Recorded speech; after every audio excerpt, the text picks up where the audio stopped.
Olá, família linda! Seja bem-vindo aí ao nosso canal. Vamos viver maçonaria. Esse amigo e irmão que vos fala é Jair Gomes. Meus irmãos, antes de dar início ao nosso vídeo de hoje, se inscreva no canal, dê aquele tapa no like para que a gente possa engrandecer a nossa família. Vamos viver maçonaria. E antes que eu também dê início ao vídeo de hoje, não se esqueça de dar a sua contribuição para a gente construir o nosso Palácio Maçônico da Grande Loja Unida Maçônica do Brasil. Qualquer quantia é bem-vinda. Qualquer quantia. Um tijolo, meus irmãos, um tijolo aqui no estado do Ceará está em torno de 50, 35, 40 a 50 centavos. Se você der 50 centavos, você já está doando um tijolo e com certeza você vai ter uma participação diretamente, indiretamente na construção do nosso palácio. Então eu vou deixar aí novamente o link, né, ou seja, o Pix, para que você faça a sua contribuição. Vamos lá, vamos construir o nosso palácio, que será a tua casa, a nossa casa, a casa de nós outros. Beleza? Cuida. Eu estava conversando com um irmão, e me deu essa intuitividade de falar sobre o tema de hoje do vídeo. A questão foi o seguinte: ele perguntou como é que está as práticas ritualísticas na Grande Loja Unida Maçônica do Brasil. Como se ele tivesse uma ideia, né, de que as práticas ritualísticas da LUMB não é homogênea com as práticas a qual ele está praticando na sua potência atual. Isso é o que eu senti. Mas para que possamos entender melhor, e o que eu vou apresentar para vocês, eu tenho que partir de um princípio. Veja bem, vou partir de um princípio para você melhor entender. Não tem nada de irônico e não tem nada de equivocado do que consiste os rituais. Por quê? Porque assim como eu recebi, eu transmito, certo? Assim como eu recebi, eu transmito. Se aquilo que eu recebi foi de forma equivocada e de certa forma falaciosa, então, infelizmente, eu estou dando continuidade a essa transmissão. Porque para mim, a maçonaria é uma transmissão iniciática de uma áurea catena, respeitando os ritos e os rituais maçônicos. Então, quando nasceu-se a ideia de alguns mestres maçons oriundos de um princípio original, né, todos esses maçons que deram início à liberdade de não mais pertencer ao sistema autocrático das potências maçônicas no Brasil, esses maçons são detentores da mesma transmissão do processo ritualístico a qual todos nós maçons vivenciamos aqui na maçonaria no Brasil. Então, para você melhor entender o que se pratica na maçonaria Glumb, é necessário que você entenda a originalidade dos mestres que deu início à existência da primeira loja maçônica denominada Guerreiros da Luz e da Liberdade. Então, eu vou trazer novamente à luz, porque eu já falei aqui em um vídeo há quase 2 anos, quando se deu início à fundação da primeira loja, né, que hoje que deu a existência, que deu a originalidade à fundação de uma grande loja que nós denominamos Grande Loja Unida Maçônica do Brasil. Eu, de princípio, sou mestre maçom, iniciado no Grande Oriente do Brasil, Ceará, potência essa, obediência essa, federada ao Grande Oriente do Brasil. A loja que eu fui iniciado foi a Viana de Carvalho 1153, loja essa jurisdicionada ao Grande Oriente do Brasil, Ceará, e federada ao Grande Oriente do Brasil. O rito que eu fui iniciado foi o rito adonamita, ou seja, passei pelo processo ritualístico da iniciação, onde eu fui iniciado, elevado e exaltado dentro dessa ritualística, desse rito maçônico denominado rito adonamita. Então eu tenho essa transmissão dessa processo iniciático de uma áurea catena do rito adornamita, certo? E alguns irmãos também, foram quatro irmãos, mestres maçons que passaram pelo mesmo processo iniciático. Porém, ocorreu que no decorrer do nosso processo, a gente encontrou mais três irmãos que pertencia à grande loja aqui do estado de Ceará, que foram iniciados no ritual escocês antigo e aceito de Marburg, ou seja, que eu considero, né, já falei aqui para vocês, o ritual escocês antigo, o ritual escocês antigo e aceito, criado por Marburg para as grandes lojas estaduais, que eu considero como fosse o rito escocês brasileiro, né? Que foi uma compilação que Marburg fez, mesclando todos os ritos praticados no Brasil, e criou-se esse rito em particular. Então todos esses irmãos, esses 7 mestres maçons, juntamente com mais 2 aprendizes, que a loja Guerreiros da Luz da Liberdade foi fundada com 9 irmãos, 7 mestres maçons e 2 aprendizes. Um dos aprendizes iniciado no rito de York e um aprendiz também iniciado no rito escocês antigo e aceito.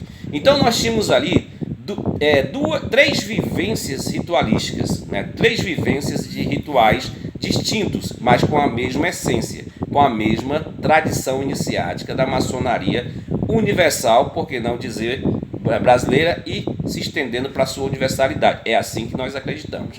Então esses indivíduos são portadores dessa transmissão, principalmente os 7 mestres maçons que deram originalidade à fundação da Guerreiros da Luz. Por unanimidade foi apresentado os ritos que a gente poderia praticar na recém-loja fundada, que é a Guerreiros da Luz da Liberdade. Foi apresentado os ritos que aqueles irmãos praticavam.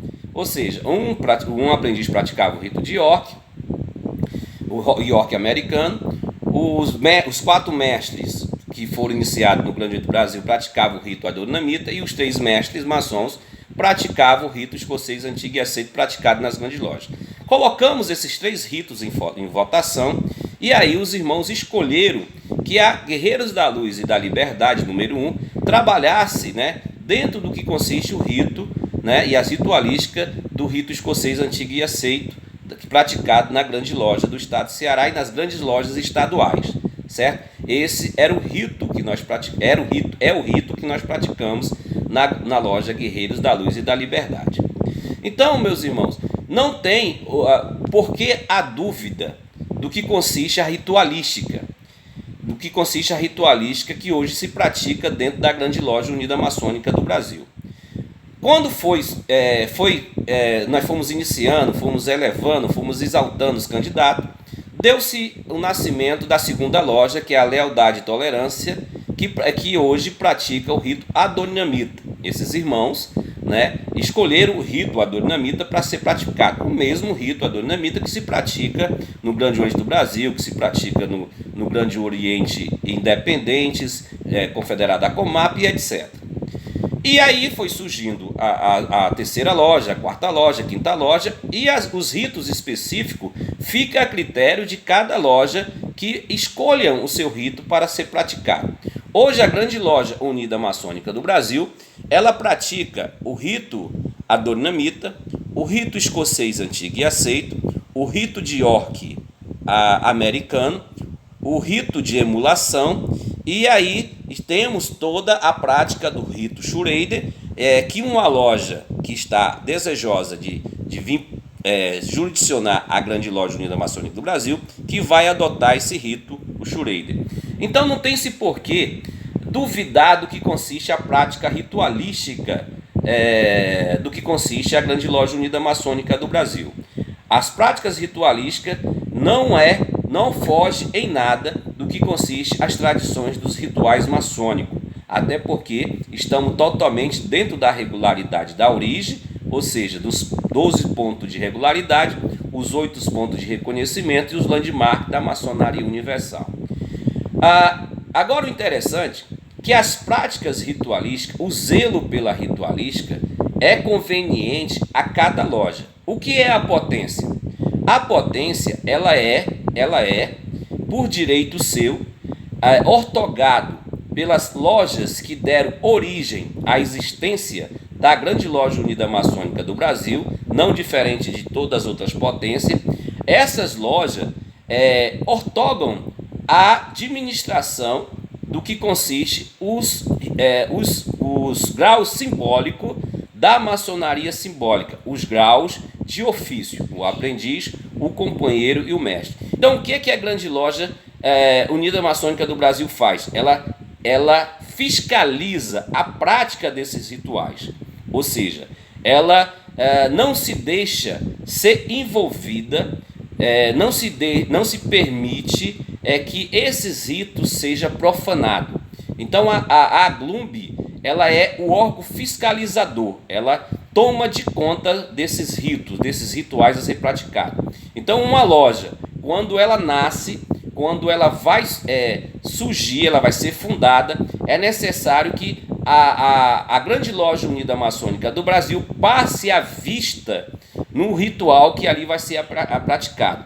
Se o ritual não esteja dentro dos padrões do que consiste a maçonaria tradicional, os ritos maçônicos hoje aceitos como ritos regulares, aqueles que detêm de fato os graus de ofício, e principalmente no terceiro grau, que é a lenda de Irã e etc., esse rito não é aceito na Grande Loja Unida Maçônica do Brasil, porque assim quebraríamos um landmark do que consiste os 25 landmark de Mackay, que se quebrar um, quebra todos os outros. Então, agora, a vivência da prática é responsabilidade da loja.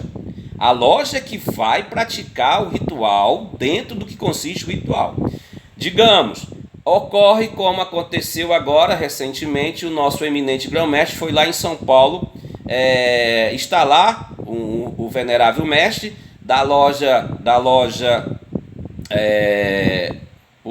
Cavaleiros do Leste, número 5, chegasse lá o eminente e visse que o ritual de York americano, praticado pela Grande Loja Unida Maçônica do Brasil, estava totalmente fora dos padrões do que consiste o rito. Ele estaria praticando de forma profanada, não estaria obedecendo a ritualística, estariam fazendo algo que não consiste o ritual, estariam inventando, principalmente no ato iniciático, né? Estariam ali fazendo trote no candidato, ou seja, fugindo do ritual. Logo, o eminente que estava representando o soberano grão-mestre, ele ia ali chamar os irmãos para conversar ecleticamente e mostrar que não era possível aquela prática fora dos padrões do ritual. Então, nós somos muito rígidos nisso, muito rígido mesmo. A gente mantém do que consiste os rituais. Antes, claro, que vá uma loja ser devidamente jurisdicionada à Glumb, é necessário que algum representante do alto corpo da Glumb, né, vá lá e observe se de fato a prática do ritual está sendo adequado, está sendo justo e perfeito a prática do ritual. Então eu não tenho muito o que estender esse vídeo para dar esse esclarecimento ao meu irmão. E logo seria interessante a vivência direta, objetiva. Porque se você, por exemplo, eu tenho um canal aí o canal do Papo Maçônico, eu fiz até um vídeo contra-argumentando o mesmo, que ele disse assim, quem vai garantir que essas potências que não estão dentro do círculo autocrático estão praticando os rituais maçônicos? Ou seja, quem garante é a administração da potência e os irmãos que se mantêm dentro da ética. E logo também é necessário que você tenha essa experiência direta. É necessário que você vá ver com os seus próprios olhos se a prática ritualística está dentro da conformidade do que consiste a tradição. Agora, você chegar e dizer, quem garante? Quem garante? Quem garante é a administração da Glumb. Assim como quem garante as práticas ritualísticas da tua potência, estou me referindo aqui quando eu falei para o Papo Maçônico, é o delegado de ritualística da tua potência. Então, nós não fugimos desses padrões de rituais. Agora, seria melhor, antes que houvesse, de certa forma, uma vivência do irmão para conosco, essa dúvida, que ele quebrasse o paradigma, que ele quebrasse as correntes e fosse visitar uma loja jurisdicionada a Glumbi para ver se de fato há a prática ritualística com seus próprios olhos e com as suas próprias experiências. Eu gosto muito de Tomé quando ele disse que só acreditava naquilo que ele via. Então o maçom muitas vezes ele vive de especulação.